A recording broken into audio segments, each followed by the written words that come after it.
Alam nyo ba na merong copy, yung ating mga messenger, sa lahat ng mga search history natin sa ating mga Facebook? Oo, tama ang narinig nyo, kaya dapat, nililinis din natin ito, para mas maging maganda, yung performance na maibigay ni Messenger sa atin. So kung paano yan, ganito lang. First, dito sa ating mga messenger, click lang natin itong 3 lines dito sa baba. Then click Settings. Tapos dito, scroll up lang tayo, hanggang makita natin itong Meta Account Center. So click lang natin siya. Then dito, click naman natin itong Your Information and Permissions. Then ayan, makikita na natin dito, itong Search History. So ito na yung kailangan nating i-click.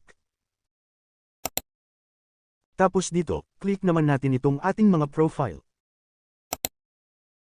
Then ayan, ito na lahat yung mga in-stock, at mga sinearch natin, sa ating mga Facebook. So para ma-delete na natin lahat ito ng isahan, ay mag-back na tayo ng isang beses dito. Then click na natin itong Clear All Searches dito sa baba. Then ilagay lang natin siya dito sa All Time. Tapos pwede na nating i-click ulit itong Clear All Searches dito sa baba. Automatic, mare-remove na lahat ng isahan yan, pati sa ating mga Facebook account.